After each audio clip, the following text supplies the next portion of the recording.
Halo semuanya, kali ini saya ingin bahas TWS yang 2 bulanan lebih saya pakai sebagai salah satu daily driver. Nah, ini dia Roselsa Earfree i5. TWS ini dibanderol 1 jutaan, kurang lebih. Tapi sebelum lanjut, saya ingin ngucapin makasih banyak buat Ros Teknik, yang mana sekarang jadi Roselsa. Saya nggak tahu brand ini ganti nama atau punya cabang lagi. Oke, di sini saya tidak akan banyak bahas fiturnya secara detail, tapi akan saya bahas secara pengalaman saya selama menggunakan baik itu kualitas audio maupun fitur yang sering digunakan dan saya anggap penting dalam keseharian. Selain itu tentunya akan dibahas juga build quality, fitting, dan perbandingannya. Dan untuk spek utamanya teman-teman bisa lihat ini nih. Drivernya menggunakan single dynamic 12mm tipe DLC. Oke, saya akan mulai dari build quality. Untuk charging case-nya bahannya solid menggunakan bahan seperti metal gitu ya. Bentuknya juga elegan, compact, dan cukup tipis, jadi enak untuk masuk ke saku celana. Namun untuk bahan housing drivernya ini terkesan biasa aja. Bahan resinnya agak kurang solid dan touchpad-nya kecil, jadi agak kesulitan buat ngubah-ngubah mode. Lanjut bahas fitting, di telinga saya nyaman dan fitnya juga pas. Walaupun pakai ear tips bawaannya yang bentuknya oval, tapi memang ceilingnya agak kurang kedap. Oke, lanjut ke fitur yang saya anggap penting. Yang pertama jelas, TWS ini punya LDAC, yaitu sebuah kodek buatan Sony yang istilahnya memperkecil gap antara IM kabel dengan Bluetooth soal kualitas audio. Tentunya di harga yang tidak jomplang juga ya.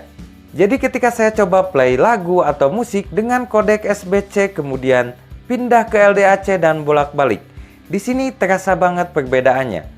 Di SBC instrumen musik terasa dikompres gitu, agak sedikit mendem, kemudian detail dan resolusinya juga kurang bagus. Nah, ketika pindah ke LDAC jadi lebih bening, detailnya lebih keluar, resolusinya juga lebih bagus. Jadi jelas, di sini saya lebih bisa menikmati musik ataupun lagu yang saya sukai. Nah, fitur yang kedua, TWS ini punya Active Noise Cancelling atau ANC. Di TWS ini ANC-nya berjalan dengan baik. Saya nggak ada komplain di bagian ini, walaupun ANC-nya ini bukan tipikal yang kedap-kedap banget. Tapi bagusnya tipikal ANC yang seperti ini tidak pengat di telinga ketika dipakai. Ya rasanya jadi ringan gitulah. Tapi kalau mau yang lebih kedap bisa coba mode angin yang bisa dipilih di aplikasi.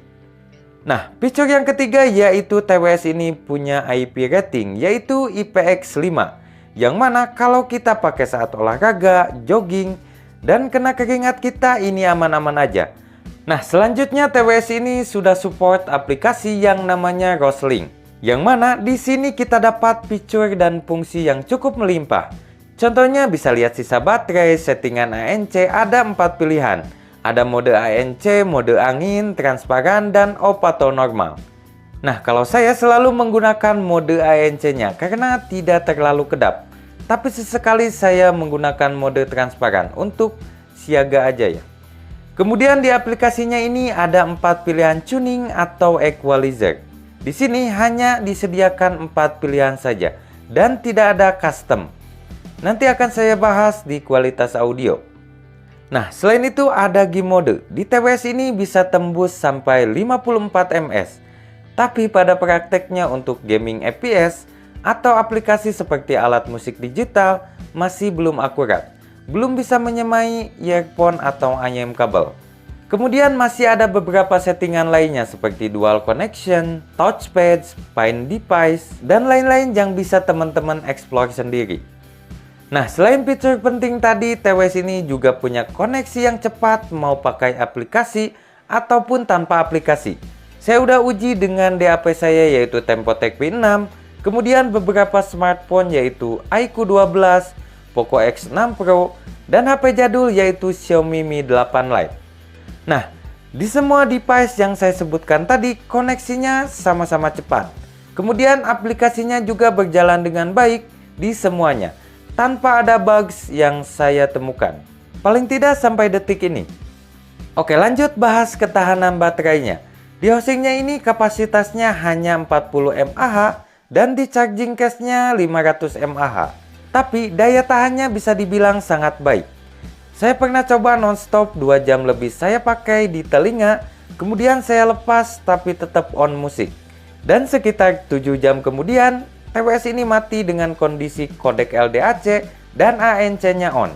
Mungkin bisa lebih kalau menggunakan kodek SBC atau ANC-nya off. Tapi saya belum tes soalnya malas pakai kodek SBC. Kualitas audionya jelek. Nah, setelah dipakai harian, total waktunya sekitar 30 atau 40 jam sampai saya cas lagi casingnya. Nah, untuk waktu ngecasnya sekitar 40 sampai 50 menit dan casingnya sudah penuh lagi. Tapi sebelum dicas saya nanya dulu nih ke pihak Roselsanya. Soalnya saya ragu dengan batok charger fast charging yang saya punya. Takut jadinya gampang jebol aja. Kebetulan saya ada Bases 30 watt dan Pipo atau Aiku 120 watt. Tapi setelah dapat balasan saya merasa lega. Katanya ini aman dan bisa dipakai untuk keduanya. Oke, masuk ke kualitas audio yaitu karakter atau tuning. Kemudian akan dibahas juga kemampuan teknikalitas dan perbandingannya. Nah, yang pertama saya akan bahas dulu tuningnya. Kalau melalui aplikasi ada 4 tuning atau equalizer yang bisa dipilih. Ada pop, hi-fi, rock, dan light. Tapi secara bawaan tanpa menggunakan aplikasinya, TWS ini menggunakan tuning pop atau equalizer pop. Jadi yang saya rasakan di equalizer pop ini tuningnya lebih ke P-shape dan sedikit bright dengan bass yang fun, treble-nya energik dan sedikit agresif. Oke, untuk kuantitas bassnya cukup besar, bisa dikatakan cukup bass head. Ya kalau teman-teman mau membayangkan, kuantitas bassnya mirip dengan IM Hidis MS3 dengan nozzle balance. Atau misalnya Kiwier Quartet atau bahkan KZ Eda versi bass. Tapi sekali lagi ini ngomongin besarannya atau kuantitasnya yang mirip aja, bukan yang sama persis. Nah, kalau ngomongin secara kualitas, TWS ini juga punya bass yang bagus. Bassnya dalam, cukup cepat, tonjokannya cukup mantep dan cukup clean. Tidak bumi atau istilahnya tidak mengganggu ke area mid atau vokal. Jadi bassnya ini mau diajak lagu-lagu pop atau pop rock ini mantep. Nah, kalau buat diajak ke metalan, speednya juga masih cukup mengikuti. Dan untuk jenis musik EDM atau bahkan koploan juga masih cukup masuk. Jadi bassnya ini bisa dibilang cukup all around. Oke, masuk ke bagian mid atau vokal. Midnya di sini agak sedikit mundur, khas IM yang tonalnya P-shape. Dan vokalnya agak tipis, tapi secara kualitas cukup baik. Vokalnya cukup bening, timbrenya juga masih natural, istilahnya tidak robotik dan bagusnya di sini tidak sampai tenggelam.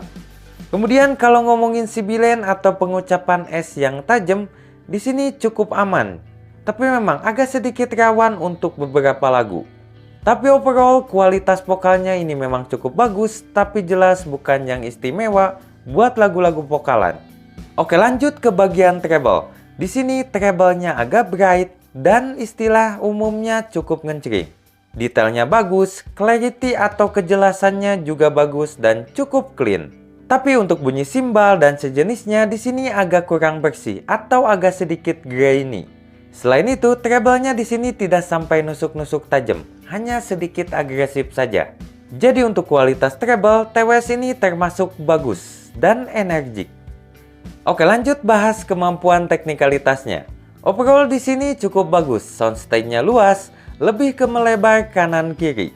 Tapi untuk depan belakang dan atas bawahnya biasa aja, jadi kesan 3D-nya agak sedikit kurang. Tapi resolusinya untuk sebuah TWS ini termasuk yang cakep. Jadi saya cukup yakin di kelas 1 jutaan ke bawah ini salah satu TWS yang punya kemampuan teknikalitas di atas rata-rata.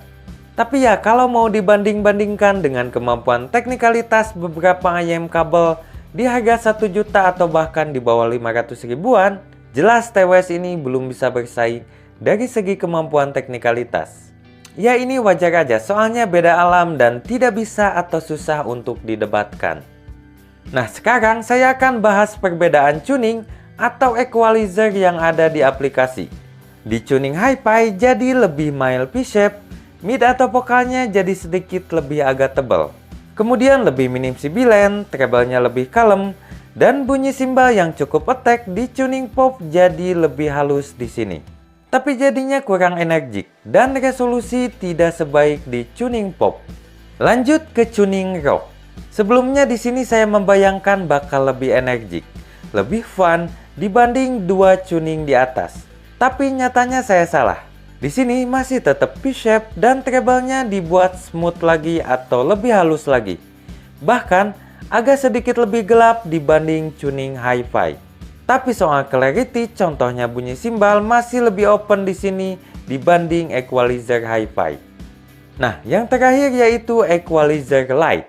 Di sini tonalnya cukup flat atau netral dan agak mid-centric juga. Jauh dari kata fun atau menyenangkan, tapi energiknya masih ada. Memang treble-nya ini sedikit bright juga, tapi jadinya terasa boring atau bosen aja buat dengerin musik. Jadi menurut saya Equilight ini lebih cocok buat dengerin podcast, presentasi atau sejenisnya. Oke, masuk ke perbandingan. Kebetulan di sini ada Redmi Buds 5 Pro punya saudara. Alasan saya membandingkan keduanya karena harganya tidak jauh beda. Kemudian fiturnya juga mirip, sama-sama punya ANC, kodek LDAC, Bluetooth 5.3 dan IP rating yang sekelas. Juga sama-sama punya aplikasi khusus, tapi aplikasi buatan Xiaomi lebih lengkap lagi secara fungsi dan fiturnya. Nah, kalau ngomongin build quality, casing punya i5 ini lebih solid, sedangkan punya Redmi lebih compact. Tapi untuk kualitas bahan housingnya sekelas aja, sama-sama menggunakan bahan resin. Nah, untuk ketahanan baterai, mohon maaf saya belum bisa tes secara head to head. Tapi kalau hanya lihat spek saja, yang Redmi Buds 5 Pro lebih gede kapasitasnya, di housing maupun di case-nya. Oke, lanjut ke audionya. Saya tes menggunakan tuning atau equalizer bawaannya masing-masing. Nah, di Redmi Buds 5 Pro tuningnya lebih balance atau lebih seimbang. Sedikit lebih clean atau treble-nya lebih smooth atau halus. Tapi soal kemampuan teknikalitas, TWS ini kemampuannya di atas Redmi Buds 5 Pro. Utamanya di bagian resolusi dan soundstage yang lebih luas. Kemudian saya coba-coba preset lain di Redmi ini, tapi soal kemampuan teknikalitas masih sama. Nah, kalau mau dimendang-mendingin, Redmi Buds 5 Pro punya tuning yang lebih balance atau lebih seimbang, cocok buat yang suka tuningan yang cukup balance. Kemudian aplikasinya juga lebih banyak fiturnya, tapi kemampuan ANC-nya selevel aja dan karakternya juga mirip. Keduanya bukan tipikal yang terlalu kedap. Tapi kalau ngomongin kemampuan teknikalitas, saya lebih merekomendasikan Year3 i5 ini. Dan mungkin di kelasnya juga bakal jadi salah satu yang terbaik. Oke, kesimpulannya untuk TWS ini, kalau soal kualitas audio, saya sangat merekomendasikan. Utamanya buat teman-teman yang suka tuningan yang fun dan energik dengan kemampuan teknikalitas yang termasuk bagus selama tidak dibanding-bandingkan dengan IM kabel. Tapi yang perlu dicatat adalah touchpad-nya kurang responsif, kemudian build quality housingnya biasa aja, dan fitur aplikasinya tidak sebanyak pemain lama di TWS. Salah satu contoh di aplikasinya yaitu tidak ada custom equalizer, atau mungkin ini dibuat sengaja.